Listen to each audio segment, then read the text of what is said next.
Hola, ¿cómo están? Bienvenidos a un nuevo live con Lacey Medina.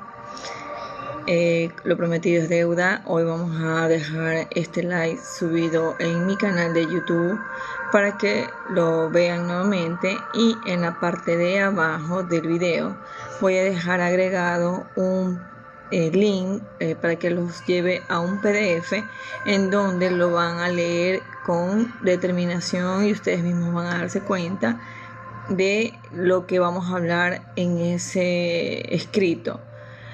Es una investigación pues que ya la hemos venido mencionando anteriormente en otros live, y ahorita se los prometí pues se los iba a dejar con más detalles y un poquito de partes de libros en donde ustedes pueden irlos a corroborar. Empecemos.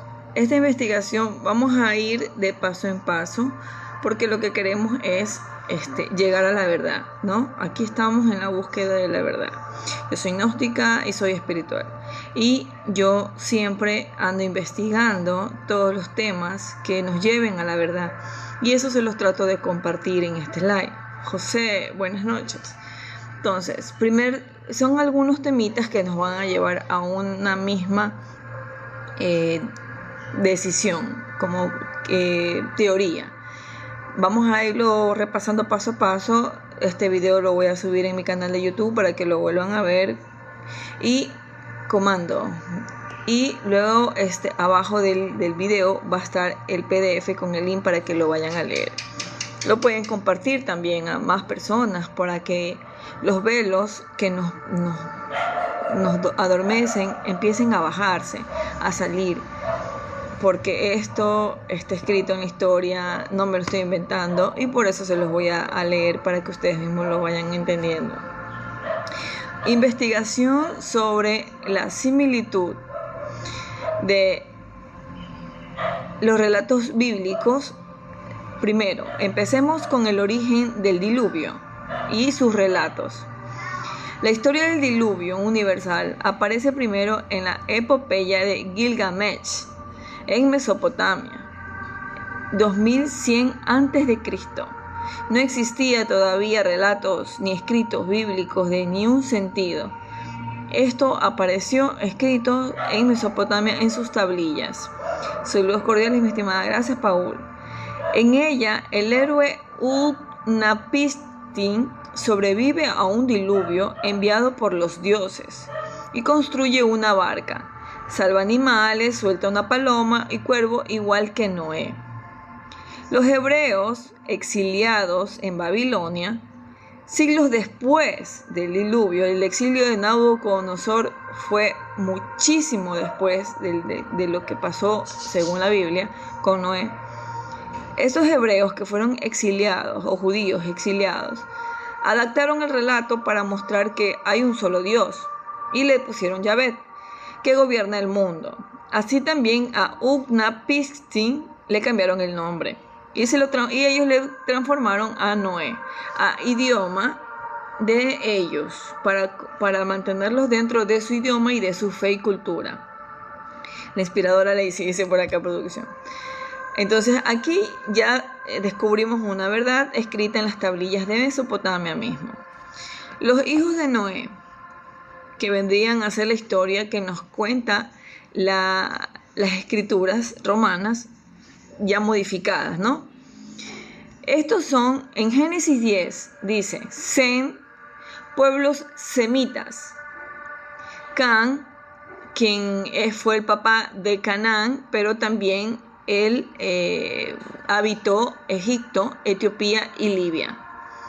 Sem habitó Asiria, Arabia, parte de Canaán en Israel. Y Jafet, que es el mayor, pueblos del norte como Grecia, Anatolia y Europa, casi la mayoría de Europa. Estos son los tres hijos de Noé, según la modificación hebreica. Cuando les dicen antisemitas, se refieren que son los que están en contra de Sem. Por Sem se les dice semitas. Y cuando es antisemitas es porque estás de parte de Canaán o Jafet. Buenas noches. También se habla de la historia de Cristo con Ra del Egipto. Todo eso vamos a hablar. Vamos paso a paso, despacio. Mi hermosa licenciada, ¿cómo está con su maestría? Todo bien, ya salí, todo bacán. Voy a subir este video para que lo vuelvan a ver y para que lo compartan. Y abajo del video voy a dejar el PDF para que lo descarguen ustedes mismos y lo puedan leer después. Este conflicto comenzó cuando Cam deshonró al padre. Cam es el papá de Canaán. Y cuando hablan de una deshonra al padre, muchos investigadores dan a la conclusión de que Cam tuvo relaciones con su padre, Noé, cuando él estaba en ebriedad. Otros historiadores mencionan que cuando Noé estaba en ebriedad, Cam tuvo relaciones con su madre. Entonces, ahí hay una deshonra, pero no sabemos cuál de las dos.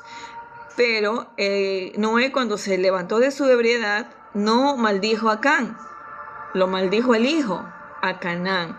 Le dijo, tu descendencia será maldita. Ahí podemos darnos cuenta que posiblemente la parte de que haya tenido relaciones con su mamá sea la correcta. ¿Por qué? Porque se dice que posiblemente Canaán sea el hijo que salió del coito con su mamá. Entonces, por eso Noé no lo maldijo al instante, lo maldijo pues cuando el hijo ya había nacido.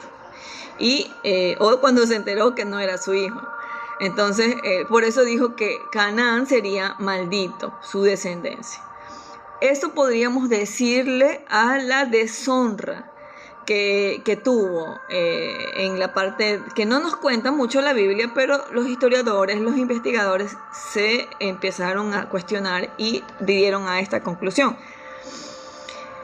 Pero lastimosamente esta maldición justifica hasta el día de hoy la ideología de las conquistas de tierras entre Israel y Canaán y todo lo que pasó a lo largo de la historia y hasta la actualidad.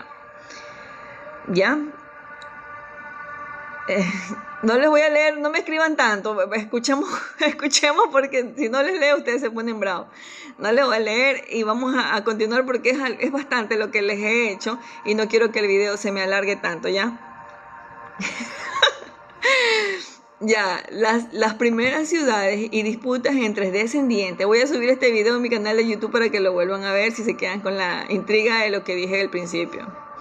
Las primeras ciudades y disputas entre los descendientes. Los cananeos fundaron Jericó, Hebrón, Sidón y Jerusalén antes de la llegada de Israel.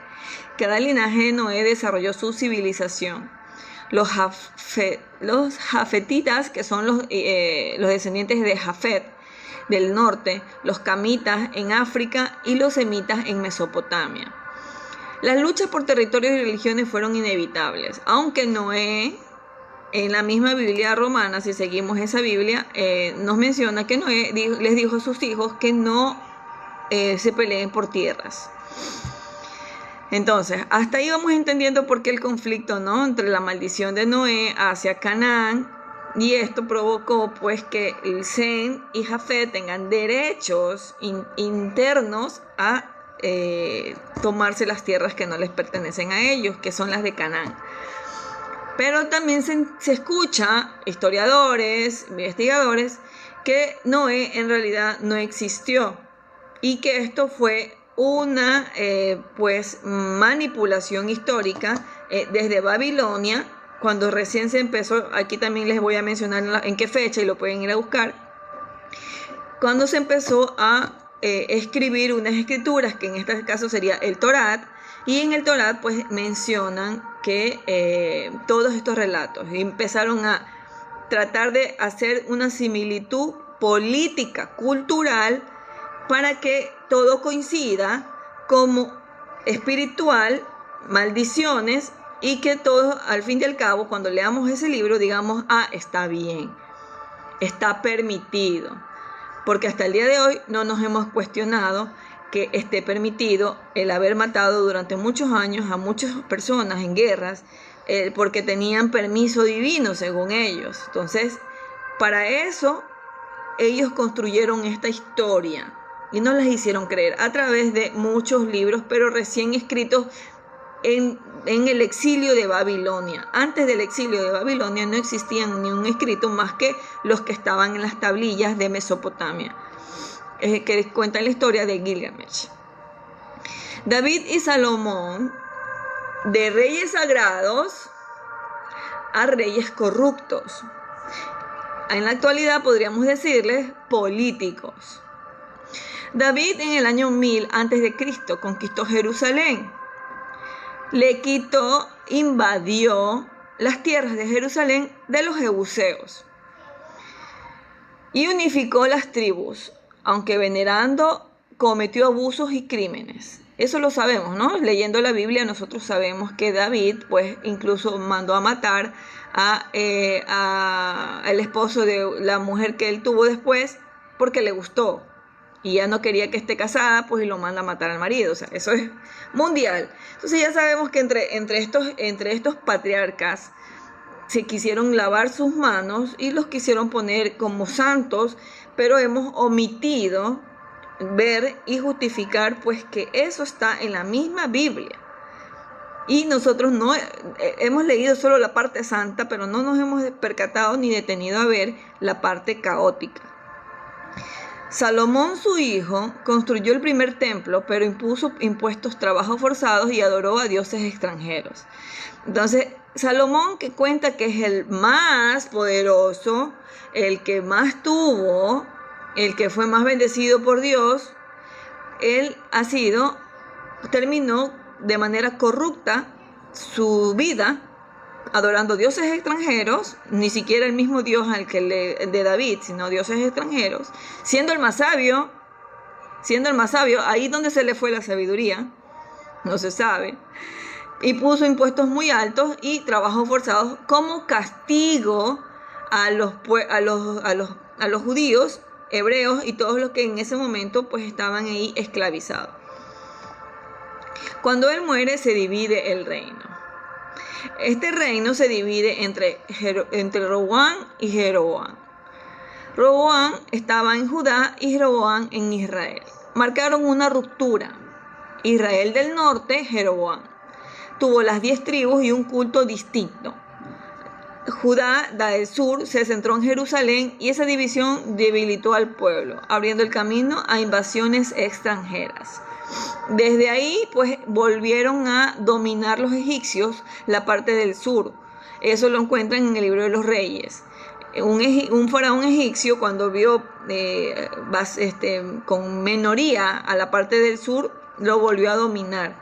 Y Jeroboam, pues, seguía dominando la parte del norte. Entonces, aquí vemos que hubo bastante guerras, y la misma Biblia nos las cuenta, de estas guerras que existieron en esa época, pero nosotros cuando leemos la Biblia solo decimos una guerra más, ya, esta es otra guerra. Ya de tantas guerras, nuestra mente ya dice, eso era un pito entre ellos, allá entre ellos, pero no nos percatamos y no nos sentamos y no nos paramos a determinar que de supuestamente tan pueblo elegido y tan tierra prometida y tan Salomón sabio, salen estos tipos corruptos en una Biblia que nos metieron por los ojos, que no es una palabra correcta para nosotros. Repito, yo soy gnóstica y soy espiritual y aquí solo van a escuchar la verdad.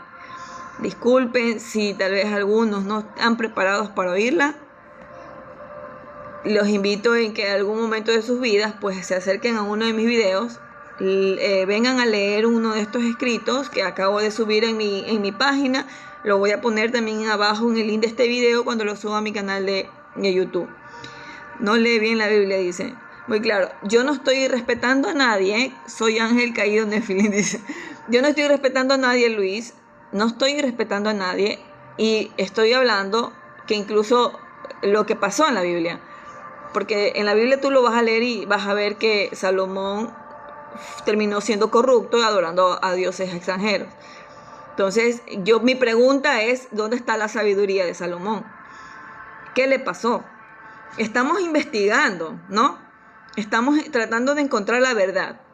Y aquí estamos hablando claramente de que nosotros nos cegamos al fanatismo cuando leemos unas escrituras.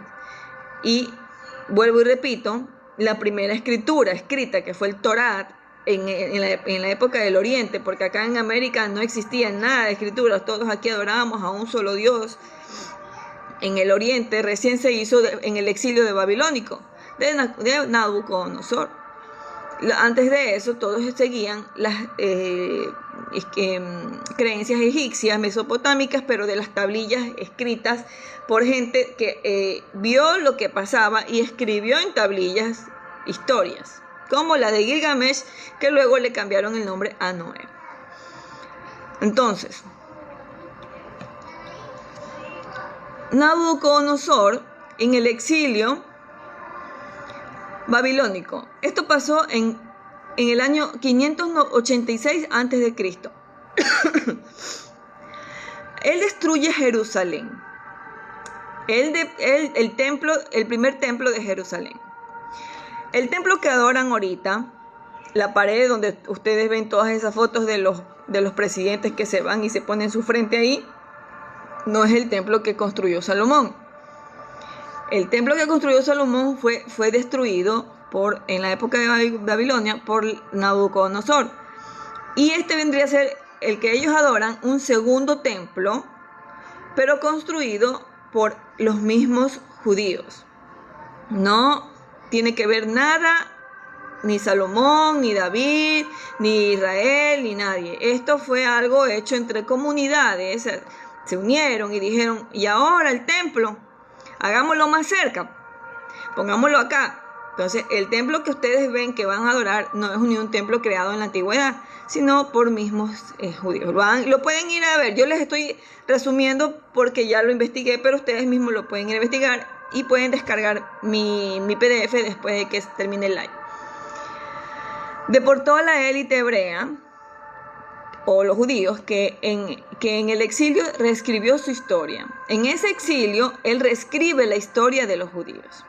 La Biblia, como reflexión del castigo y la redención, el trauma del exilio, unificó la identidad judía. Pero vemos que en Éxodo 1, un faraón sin nombre, el muro de los lamentos. El muro de los lamentos es que después volvieron a invadir y les volvieron a destruir ese templo, el segundo templo, se los volvieron a destruir y les quedó solo ese muro. Y por eso le llamó muro de los lamentos.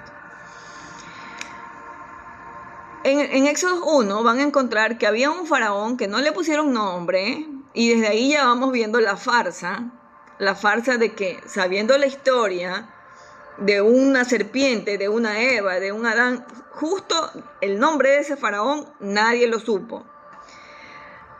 Yo soy irónica por si acaso, pero es parte de la investigación, ¿no? El faraón en Éxodo 1, nadie sabe su nombre, esclaviza a los hebreos. Posiblemente dice historiadores, investigadores, que pudo haber sido Ramsés II. Pudo haber sido Ramsés II. ¿Por qué? Porque había una mano derecha de él que se llamaba, se me fue el nombre ahorita, no me acuerdo. Después les voy a decir.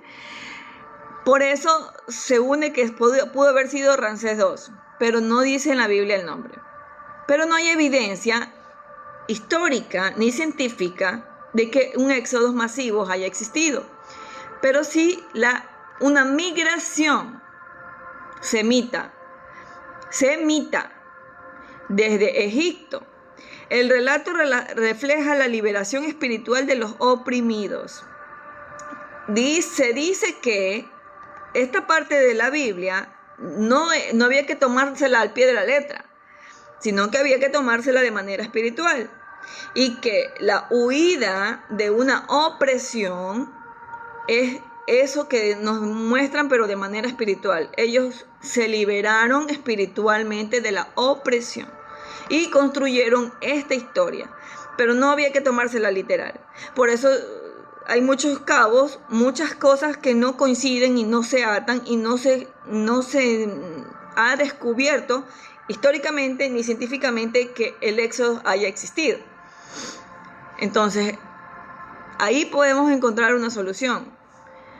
Los relatos mesopotámicos, egipcios e israelitas comparten raíces y símbolos. La Biblia fusiona mitos, historias y políticas adaptando a antiguas leyendas para explicar el poder y la caída. El exilio de babilónico fue el punto donde nació la Biblia actual. Un intento de construir una nueva fe y una nueva identidad cultural.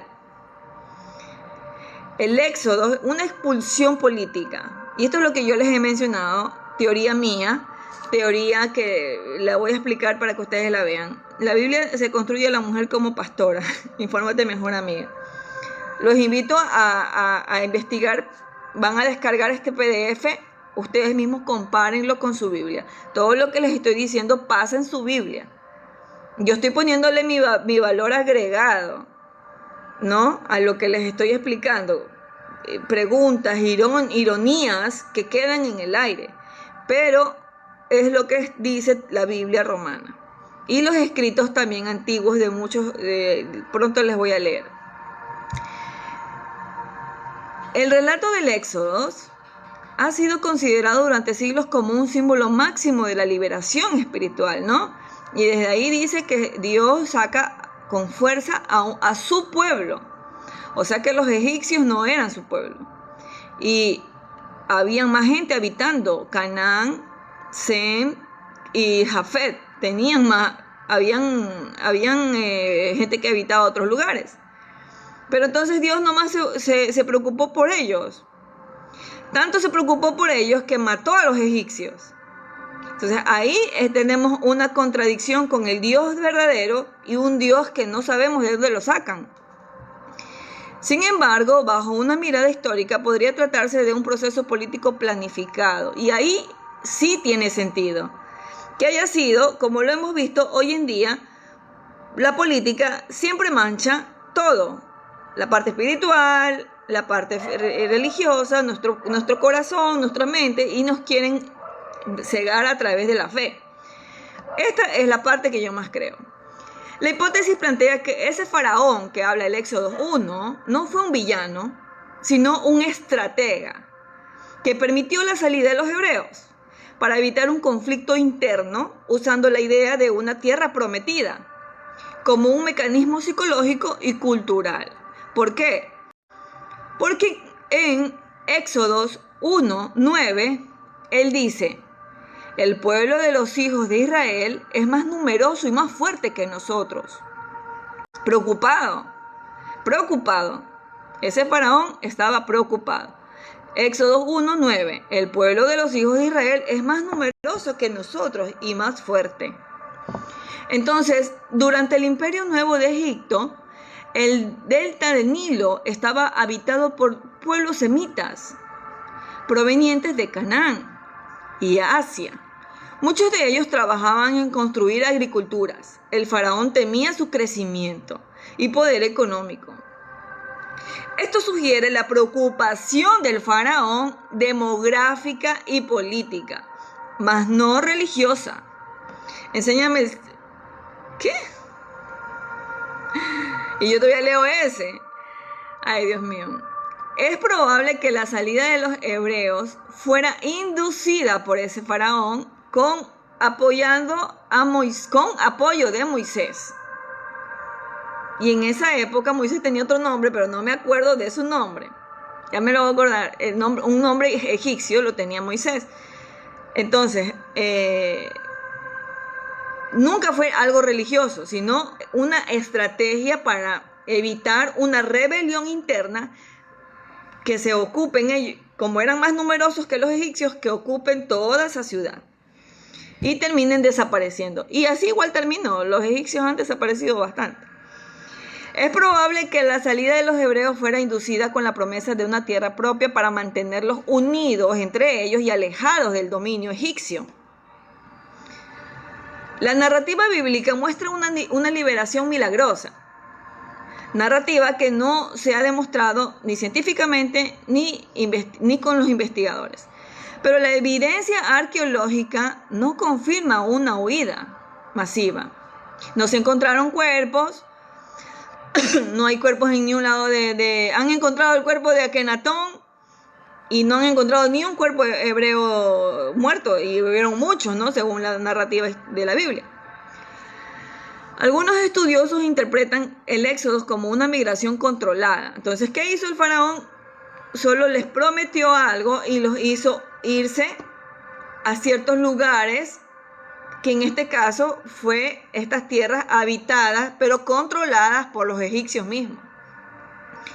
Algunos estudiosos, el faraón habría permitido la partida de los hebreos disfrazándola de misión divina. De esta forma, Egipto se libera de un grupo de crecimiento y los hebreos construyeron una identidad nacional basada en la fe y en una tierra prometida, funcionando como elemento de cohesionador, de unión entre ellos.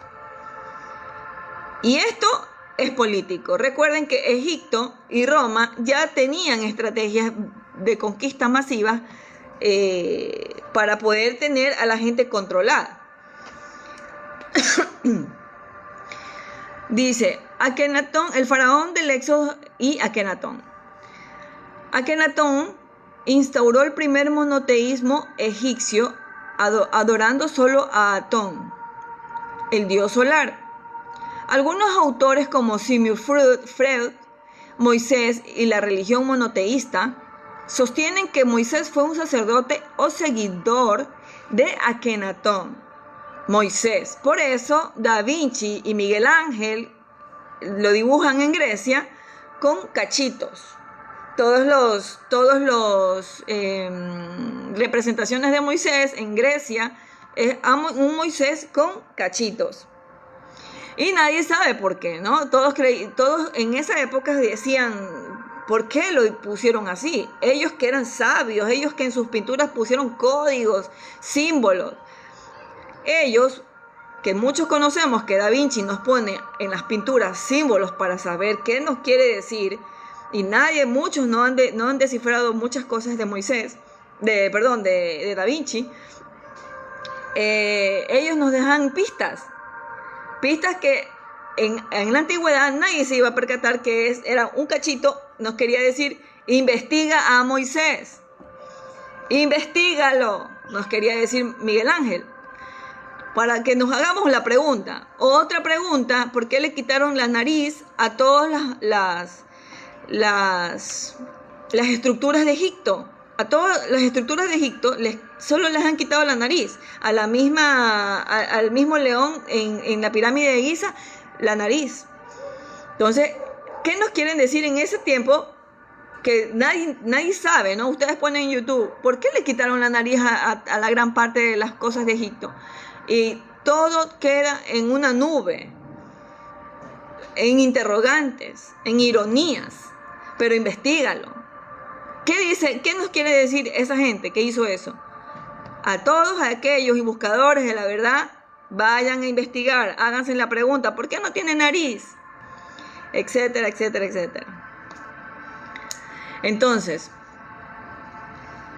Sigmund Freud nos dice esto. Y yo, investigando a Da Vinci y a Miguel Ángel, les digo lo que les dije.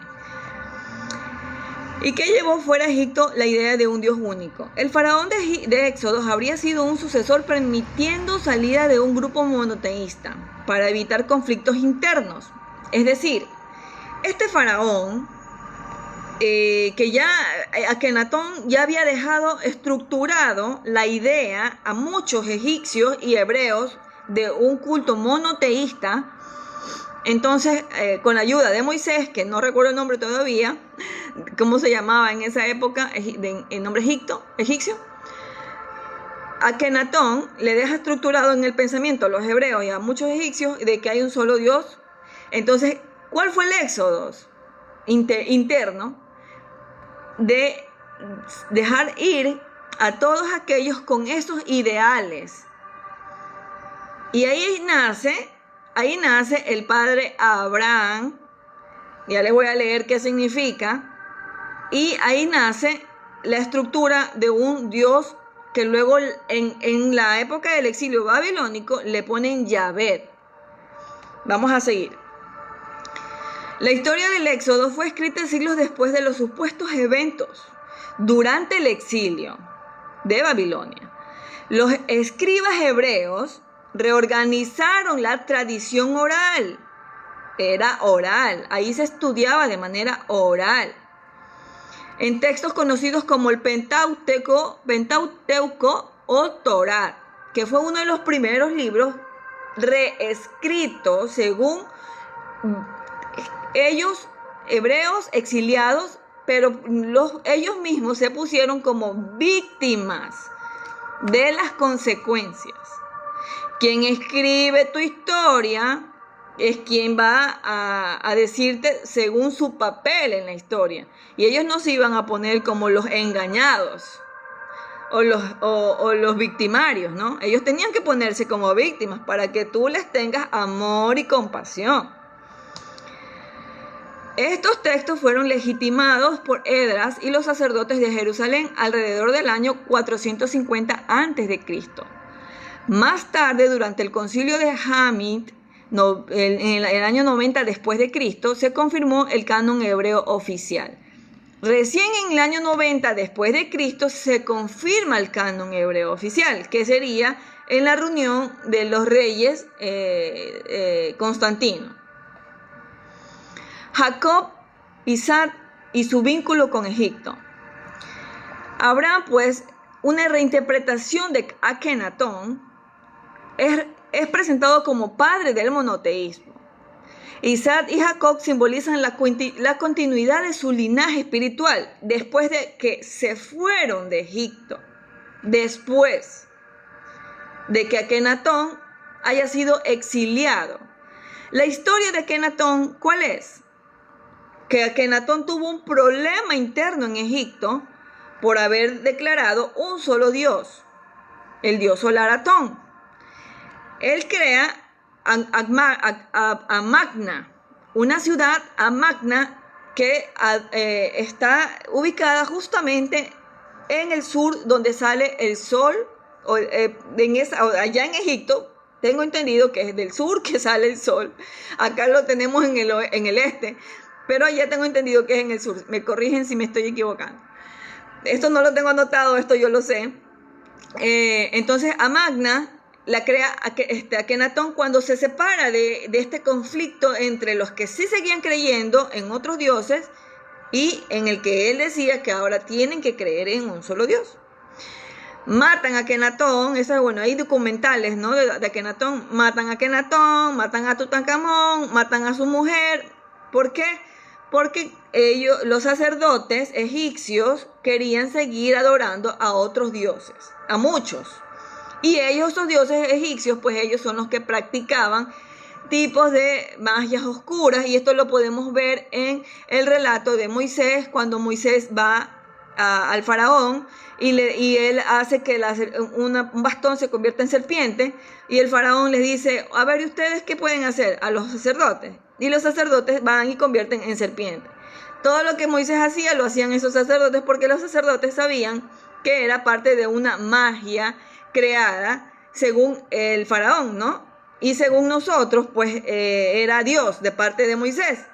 Según de parte del faraón, era magia en esos sacerdotes. Entonces ahí podemos ver y visualizar que sí hubo magia y adoración a dioses a través de un culto oscuro. Entonces por eso Akenatón, entregándose a la verdad interior, descubre un solo Dios. Y esto lo transforma en monoteísmo. Entonces, ¿qué hicieron estos sacerdotes? Lo sacaron de la historia, borraron todo lo que hacía referencia a Akenatón. No hay cuadros, no hay estatuas, no hay nada que haga una referencia a que Akenatón existió, porque ellos lo sacaron de la historia de Egipto. Entonces aquí viene Akenatón hebraico, que se transforma en Abraham. Y vamos a seguir leyendo para que vayan viendo cómo va coincidiendo todo. Isaac y Jacob simbolizan la continuidad del linaje después de que Akenatón se separa de Egipto. Los hijos de Jacob, que serían las 12 tribus, fueron integrados en Egipto bajo José, quien se convirtió en un visir del faraón. Aquí nos relataron que los hermanos venden a José, ¿no? Otra historia que queda también en la interrogante y en las nubes. Pero aquí estamos viendo que siempre hubo una unión entre hebreos y egipcios. Siempre ha habido esta unión. Entonces, ellos tranquilamente llegaron a este lugar porque había como acercarse a pedir posada en esas tierras extranjeras. Esa unión política muestra cómo Egipto y los hebreos compartieron conocimientos y poder cuando un faraón posterior cambió la política, posiblemente Ramsés II o Merneptah. Se inició la opresión que terminó con el éxodo. Así las tribus que antes gobernaban junto a Egipto se transformaron en un pueblo en el desierto. Y también otra mentira que ya podemos verla a través de Google Maps, que en el desierto donde se ubican ellos, en el monte Sinaí, no queda a 40 años de Canaán, que era la tierra prometida. Si vamos y googleamos, no me voy a demorar 40 años viajando de ahí, ni caminando de esa parte donde estaban ellos hacia Canaán. No hay un 40 años. Había algo ahí, una historia mal contada. Gracias, Javier.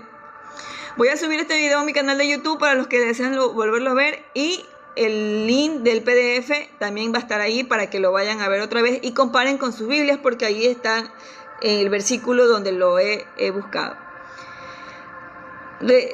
Más que una huida milagrosa, podría haber sido una migración dirigida por intereses políticos egipcios y reescrita siglos después para consolidar la identidad espiritual de Israel.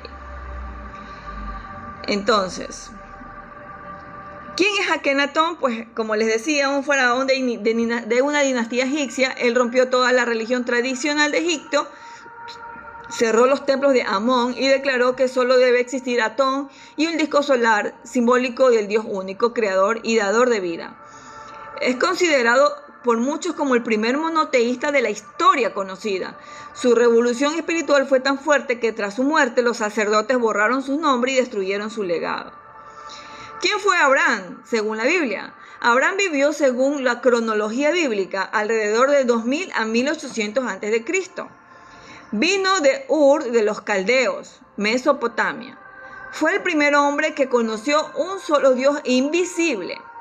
Tuvo a su esposa Sara y a su esclava egipcia Agar, con quien tuvo un hijo, Ismael, padre de los árabes. La Biblia dice que Abraham viajó de Egipto durante una hambruna. Allí el faraón quiso tomar a Sara como esposa, a la egipcia. A la esposa hebrea de Abraham. La quiso tomar como esposa, y esa es una historia fuerte, ¿no? Es una historia fuerte de Abraham con su esposa. Ese detalle conecta directamente con Egipto, pero no hay evidencia arqueológica directa de ese viaje. La teoría de Abraham y Akenatón. Varios autores como Ahmed Osman, Seymour Fred, en otros modernos han sugerido que Abraham y Akenatón son la misma figura, o que la historia de Abraham fue la versión espiritual adaptada a la figura del faraón hereje. Akenatón enseñó el culto y un solo Dios, y que luego fue reinterpretado como el Elión o Yahvé en hebreo o arameo. Su salida de Egipto después de ser rechazado por los sacerdotes habría inspirado el mito del éxodo espiritual. Es un mito el éxodo espiritual, que luego se convirtió en un relato creíble para poder tenerle pena a un pueblo y hacernos creer a toda una humanidad que hay una tierra prometida, cuando no es así. O un pueblo seleccionado por Dios, cuando no es así. La misma Biblia nos lo están contando, pero no lo hemos visto. Los sacerdotes hebreos, siglos después, reescribieron la historia para borrar la raíz egipcia del monoteísmo y presentar a Abraham como un pastor semita. Cuando Abraham viene de Mesopotamia, lo presentan como un pastor semita. no como un pastor faraón. Un punto clave en esta historia, para que más o menos ya sepamos, ¿no? La historia bíblica, Abraham tiene una esclava egipcia, Agar. Pero si pensamos en la historia y si nos vamos a la vivencia mental en esa historia, ningún extranjero semita en esa época tendría el poder, ni el dinero, ni nada. Peor si vivía en tienditas con tela. Podían poseer esclavos, peor egipcios. Peor una mujer. Porque en esa época pues había muy fuerte el poder de que solamente ellos tenían que tener a su esposa. Eso sugiere que la historia fue invertida o reinterpretada. Quizás Abraham, Akenatón, era egipcio poderoso y la esclava pues representa más bien una alianza con el mismo linaje entre ellos mismos. Ahí sí coincide que Akenatón era un faraón y él sí tenía esclavas egipcias. Y se entiende que Akenatón, Tutankamón tuvieron hijos, muchos, con sus esclavas y con sus esposos. Pero no los hebreos, no los semitas, dentro del mismo Egipto. Aquí sí coincide que Abraham haya tenido una esposa egipcia, siendo Akenatón, no Abraham. Abraham, el nombre cambia después para ponerlo en lengua aramea de su cultura. ¿Por qué se ocultó esa relación? Dice, cuando los sacerdotes israelitas fueron deportados de Babilonia, siglos después reconstruyeron la historia, otra vez la reconstruyen. Para diferenciar de Egipto, vistos como paganos, eliminaron toda referencia directa a sus raíces egipcias. Ellos mismos quisieron hacer, después de que fueron exiliados, como quien dice, por herejes en Egipto, ellos mismos quisieron quitar todo lo que los vincule a Egipto, haciendo una nueva cultura y nueva forma de pensar. Así nació un relato nuevo, como nombres cambiados, ubicaciones y traslados a Mesopotamia. Si unimos las piezas, ambos, Abraham y Akenatón, predicaron a un solo Dios. Abraham fue el primero que predicó a un solo Dios, Akenatón fue el primero que predicó a un solo Dios. Ambos rompieron los cultos tradicionales, los dos rompieron los cultos de los dioses antiguos. Ambos fueron rechazados por su pueblo, ambos fueron exiliados por su pueblo.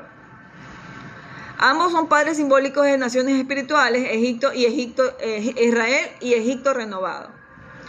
Entonces, aquí vemos que aquí sí hay mucha lógica en este relato. Y ya sabemos que a nosotros nos engañan. Eso ya lo sabemos. Por eso muchos investigadores espirituales modernos dicen que Abraham en el nombre simbólico hebreo de Akenatón y que la fe monoteísta nació realmente de Kemet o Ken, la antigua Ken, Egipto antiguo, no en el desierto. Antes de Abraham y antes incluso del surgimiento del monoteísmo hebreo, ya existía Kemet o Ken, donde nacen las escrituras herméticas de todo el Atlante y de otros sabios antiguos, más antiguos todavía. Una visión espiritual avanzada que habla de un solo principio creador manifestado a través de múltiples formas.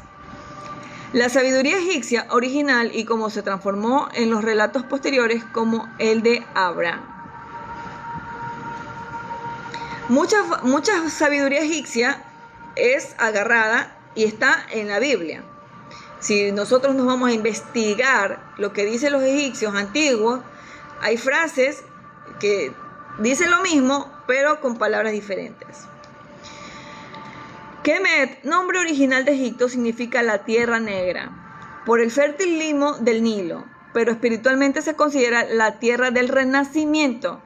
Kemet, ¿por qué el renacimiento? Porque cuando se hunde a Atlántida y la pelea con Lemuria, los sobrevivientes llegaron a Ken, a Egipto, a Kemet. Los sobrevivientes de esa guerra entre Lemuria y Atlántida, que hubo un diluvio Sí hubo un diluvio, pero fue una guerra entre Lemuria y Atlántida que hundió a Atlántida.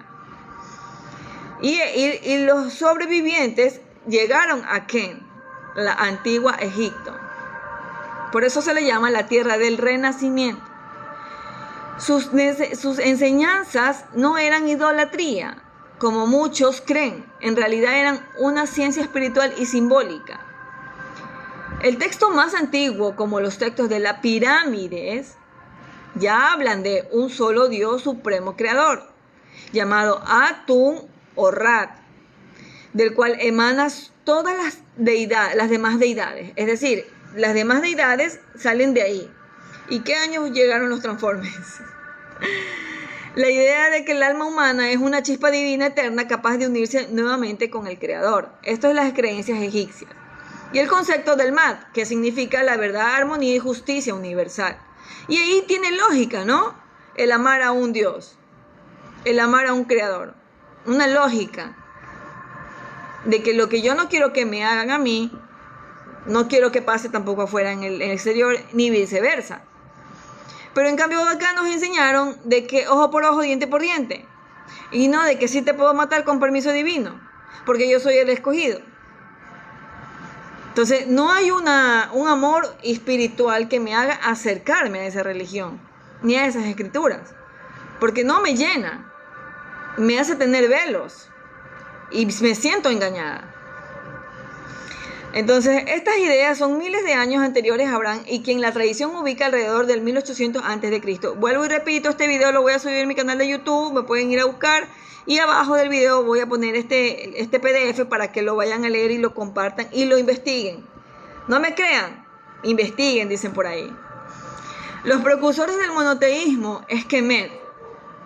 En los templos de Heliópolis, Tebas y Memphis se enseñaban escuelas de sabiduría.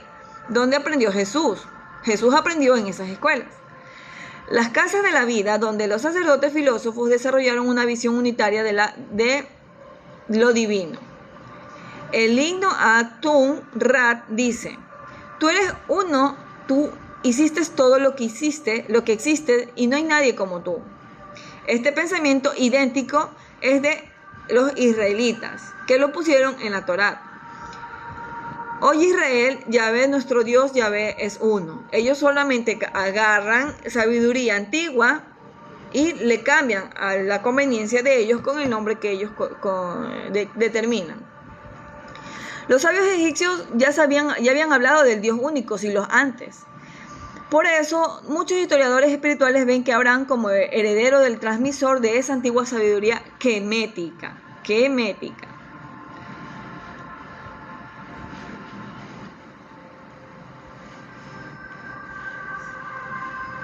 Aquí vamos a ver, el nombre Abraham puede tener raíces egipcias o semíticas mixtas. A de Abe, de Abraham, Ra, separamos, Abe, raya, Ra, raya, An. Aquí estamos hablando de que se agarra nombres egipcios o iniciales egipcias para hacerlas mixta con los semitas, traduciéndolos como padre, Ab, Abad, Ab, Abe, Ab, el padre, Ab, el sol, Rat, Abra, y An de Amón, del dios, del un solo Rat-Amón, egipcio y semita unido, Abraham. Una lectura perfecta egipcia. Con el tiempo los escribas hebreos tradujeron su sentido espiritual al Padre de multitudes. Esto coincide con la idea de lo que Abraham representa una fusión entre la tradición de Kemet y las tribus semitas. Era el portador de una sabiduría más antigua egipcia universal que luego se reinterpretó como monoteísmo hebreo. ¿Qué pasó después? La decadencia de Kemet y la expansión de otros imperios asirios, babilónicos, persas, el conocimiento original de las escuelas de los iniciados se fragmentó. Los hebreos conservaron la parte de ese legado, pero cerraron el marco religioso exclusivo. Lo cerraron a su exclusividad. Por eso se dice que solamente una parte sabe la sabiduría antigua, que son pocos. Pero la misma sabiduría antigua menciona que la sabiduría yace en el interior. Y tal vez ellos dijeron, nadie va a enterarse de eso. Eso es mentira. Ellos tal vez dijeron, ¿no? Nadie va a ser capaz en un mundo distractor de saber la sabiduría en el interior. Pero nos estamos dando cuenta que lo estamos descubriendo. Hemos poco a poco, los gnósticos, la gente que quiere saber la verdad, lo está descubriendo poco a poco y la vamos a seguir descubriendo. ¿Y de dónde nos sale la sabiduría? De las preguntas, de las inquietudes, de la lógica, de lo que no me coincide tu historia con lo que me pasó, no me coincide tu historia con lo que yo quiero escuchar. Entonces, esta sabiduría es interior. De ahí viene la diferencia entre la sabiduría universal de Kemet, que es espiritual, científica y simbólica, y la religión dogmática posterior, que convierte el conocimiento en poder político. Antes era sabiduría universal, luego se transformó a religión dogmática, y esto se convirtió en un poder político. Egipcia. Traducción, por favor, dice, pilas, la tierra es plana. Jesús es un judío marginal. Aquí vamos a hablar de libros que ustedes lo pueden ir a buscar para que más o menos se enteren. Muchos historiadores y muchos investigadores te van a mostrar una verdad diferente a la que te muestran en la historia, ¿no? Que conocemos. De John Mayer investiga al Jesús histórico, no el de la fe, sino el hombre dentro de su tiempo. Es un libro. Mayer usa fuentes bíblicas y externas como Josefo y Tácito para reconstruir qué dijo y hizo Jesús realmente. Concluye que Jesús fue maestro carismático judío que predicó el reino de Dios como fuente crística a la religión oficial. Es decir, ellos mismos concluyen que Jesús, judío mismo, pero él profesaba una creencia crística, no religiosa. Muestra cómo sus seguidores reinterpretan su mensaje después de su muerte, aportan, separan el mensaje original de Jesús espiritual de la construcción institucional posterior. Jesús no dijo eso, dice Bar Ehrman, otra fuente, otro libro. Cambios y manipulaciones en los textos bíblicos a lo largo del tiempo, su tema. Ehrman, experto en manuscritos griegos, demuestra que muchos pasajes fueron alterados y añadidos por copistas. Incluso aquellos que no saben interpretar dijeron, vamos a poner que fue y se inventaron. Incluso no fueron gente que no sabía traducir. Ejemplo, algunos versículos sobre la divinidad absoluta de Jesús o la condena de mujeres fueron añadidos siglos después. Y a lo largo del tiempo fueron añadiendo más cosas y más cosas a conveniencia, ¿no? Según se despertaba la gente y sus incógnitas. Aunque así el núcleo del mensaje compasión, justicia y amor permanece. Aunque no del todo como se dice ser. Evidencia histórica de cómo la Biblia fue editada y a fines doctrinales, para adoctrinarte. Está buena esa merca, dice acá.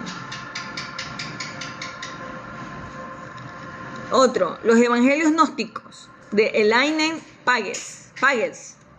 Los textos prohibidos o excluidos del canon, como Tomás, María Magdalena y Felipe. Estos textos gnósticos prohibidos porque revelan que no necesitas buscar a un Dios en una iglesia, ni un intermediario que te ayude a encontrar la salvación. Que ellos mismos revelan que eres tú y eres tú la chispa que tienes que arder y encender dentro de ti. Magdalena, Tomás y Felipe. Explica que el cristianismo temprano fue diverso como muchas comunidades y visiones. Los gnósticos enseñaban que la divinidad está dentro de cada uno y no en las instituciones. Fueron perseguidos por los cristianos romanos porque su visión hacia el libre del individuo del control religioso. eran ellos más libres al control religioso. Conexión con la sabiduría interior muy similar a la filosofía de Kemet y hermética. Los gnósticos siempre vamos a llegar a la sabiduría hermética de Thoth el Atlante, o de la antigua Ken, o de la Atlántida, o de Lemuria. Yo cuando empecé mi proceso en la búsqueda de la verdad, yo no sabía nada de estas cosas. Yo las fui descubriendo por mi cuenta en mi interior.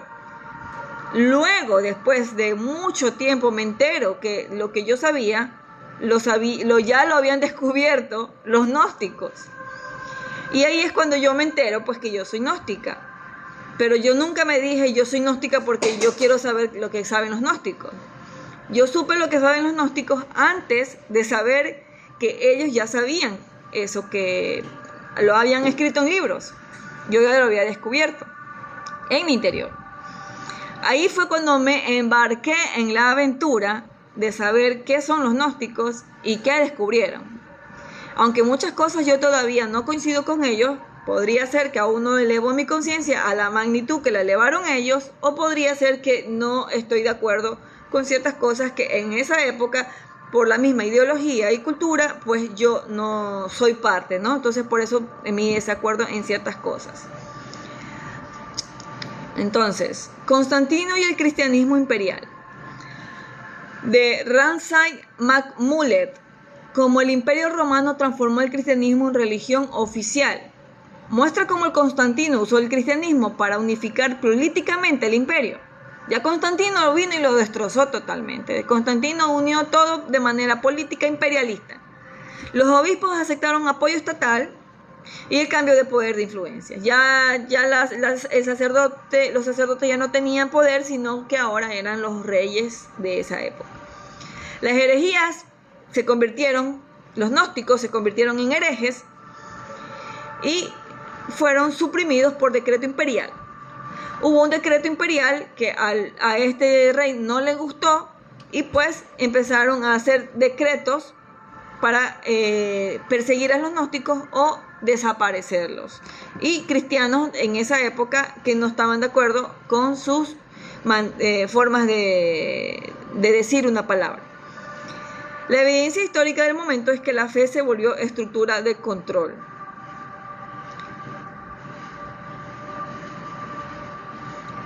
Jesús enseñó libertad interior y unión con lo divino. Sus discípulos lo entendieron de forma distinta. Algunas líneas fueron suprimidas por el poder romano. La Biblia actual contiene sabiduría real, pero también hay ediciones, omisiones y hechas por intereses humanos. Recuperar los textos gnósticos, herméticos y las comparaciones históricas nos ayudan a reconectar con la esencia, la verdad dentro, no del control externo. Y para terminar con el último tema, no existió ni una tierra prometida. La idea de la tierra prometida aparece en el texto bíblico como en Génesis y en el Éxodo, pero no hay pruebas arqueológicas de que un pueblo hebreo masivo haya salido de Egipto o conquistado Canaán. Era una promesa simbólica o espiritual usada para unir tribus y justificar su asentamiento. Ellos se asentaron de manera migratoria. Ya estaba habitada por cananeos, filisteos, jebuseos y amorreos. En realidad Canaán era una religión multicultural con influencias egipcias y mesopotámicas. Por tanto, la tierra prometida fue una construcción teológica posterior, no un territorio que Dios entregó físicamente a nadie. Israel no existía en tiempos de Jacob ni de Moisés. Jacob o Israel, un personaje, no una tierra. Eso es un personaje. El nombre Israel, la tierra actual, se la atribuye conmemoración a Israel, ese Jacob, no porque él haya habitado, ni siquiera habitó en esa tierra, ni siquiera vivió ahí. Él se fue a Egipto y murió en Egipto cuando fue la hambruna. Entonces, este personaje ancestral, pero no ha habido evidencias que haya sido fundada. Él no fundó ni una nación, o sus descendientes, ni siquiera sus hijos, vivieron en esas tierras. Sus nombres fueron tomados para ponerle los nombres a estas tierras, mas ellos ni siquiera pisaron esas tierras. El nombre de Israel aparece por primera vez en la estela del Mestet, Egipto.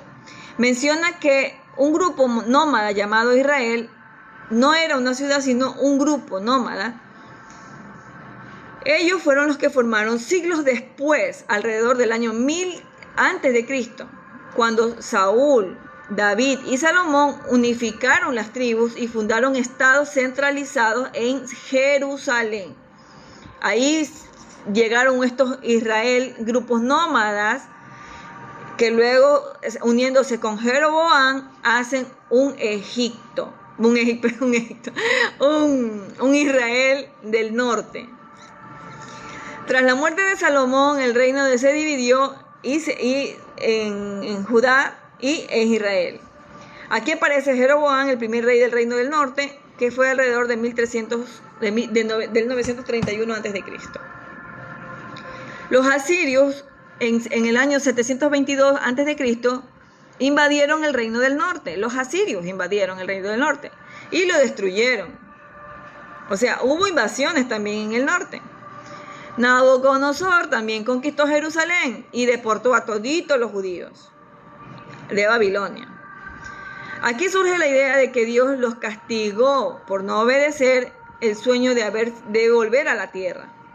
Aquí empiezan ellos a reescribir sus historias, haciéndose las víctimas de las consecuencias. Incluso para que mucha gente diga, Dios me va a castigar si hago esto. Y ahí ponen a un Dios castigador. Después del siglo de la diáspora, dispersión por el mundo, esto ya fue una dispersión mundial de los judíos, más que todo en el área de Europa, nace el sionismo. En el año 21, impulsado por una idea de volver a la tierra de los padres. Cuando todos los judíos allá habían sido repartidos por todo el mundo, se crea un sionismo benévolos, que ni siquiera era sionista, ni siquiera judío el que creó el sionismo.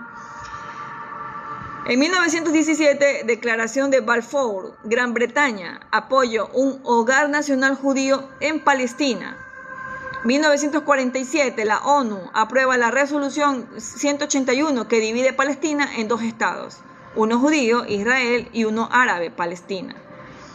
Entonces aquí, en la actualidad, no nos vayamos lejos, 1947, empieza la repartición a dedo por gente de poder, incluida la familia Rothschild, que financia desde Estados Unidos a que este pueblo sionista vuelva a ser parte de un Israel que ya no era parte, ya no estaba ahí, ya esa tierra ya la habían conquistado desde Nabucodonosor.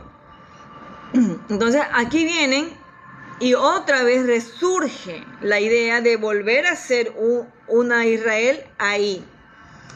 En 1948, el 14 de mayo, David Ben Gurión proclama el Estado de Israel. Desde entonces Israel existe como país moderno reconocido por la ONU, aunque en constante conflicto por los territorios palestinos. ¿Por qué? Porque los árabes y gente que vive allá, vivía antes de que pase eso, no estaban de acuerdo con esa repartición injusta. Voy a subir este link, este PDF a mi canal de YouTube con este video para que vayan a ver nuevamente el video y descarguen este PDF. Entonces, aquí termina la explicación de que esta Israel moderna no es ni una tierra santa, que esta Jerusalén moderna ni sus templos fueron los mismos templos antiguos, ni los que los crearon eran gente santa, ni Salomón, ni David, terminaron siendo gente corrupta. Sí, ellos son parte de una historia religiosa, mas no para nosotros venerarlo o defenderlo hasta morir por ellos. Porque peor si vives en América del Sur o del Norte, ese Pitu es allá en el Oriente. Acá nosotros creíamos en otras cosas. Entonces nos vinieron los romanos con la invasión española en América del Sur con Colón a hacernos meter por la cabeza la religión romana. Y ahí nos traen estos nombres bíblicos a nuestras vidas cuando ni los conocíamos. Entonces nosotros creemos muchas veces con tanto fanatismo que no indagamos, no investigamos, no nos preguntamos. Pero sí va a existir gente como yo, como tú, que estás en búsqueda de la verdad, ¿no? Que estás en búsqueda de tu Dios, del verdadero Dios, como lo hizo Akenatón, como lo hizo mismo Akenatón convertido en Abraham, que descubrieron que existía un solo Dios. En esa época donde los dioses abundaban y donde los veían pasar. Entonces, aquí la conclusión es, la verdad está en tu interior. Y la búsqueda constante en lo que tú quieres saber y en lo que quieres creer. Les cuento esta historia desde el diluvio y las similitudes con otras historias para que entiendan que lo que está pasando en la actualidad, la guerra con Palestina, con Gaza y la muerte justificada, violaciones a niños, a mujeres, a personas, a hombres, justificándose de que Dios les da permiso desde que nacieron, es falsa y es mentira. Y aquí está la prueba. Vuelvan a ver mi video, descarguen este PDF. No hay tierra santa, no hay pueblo seleccionado y no hay tierra prometida. Ellos mismos han sido engañados. Entonces, la época de Enoch ya existía usted. Ellos mismos han sido engañados. Yo estoy en Ecuador y yo voy a defender mis tierras. Si allá en el oriente prefirieron huir de su país y no defender sus tierras, cada quien decide cómo actuar. Pero yo estoy en mi país. Y si me toca morir por mis tierras, lo voy a hacer. Pero yo voy a luchar por mis tierras. Por eso les doy la historia a gente de aquí, o la que quiera escuchar, la que quiera entender la verdad, y que sepa que los malos, los envueltos por culturas satánicas, ocultistas, ellos son los que quieren gobernar desde la Segunda Guerra Mundial a todo el mundo. Busquen en internet la invasión judía mundial. Siempre ha existido y siempre han querido dominar el mundo.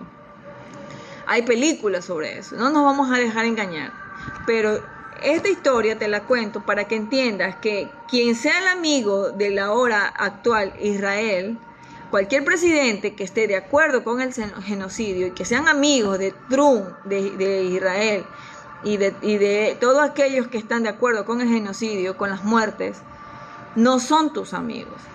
Si tú te crees espiritual, si tú te crees un ser que quiere llegar por lo menos a pisar las puertas de los cielos, por lo menos considero que tu mente y tu corazón tendrían que ir defendiendo a la humanidad, a la tierra y a tu propia vida, defendiéndolas.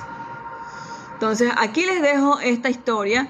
El día sábado posiblemente me vuelva a conectar para luego de que muchos hayan leído esto, hayan vuelto a ver mi video y tengan preguntas y dudas, me las hagan saber.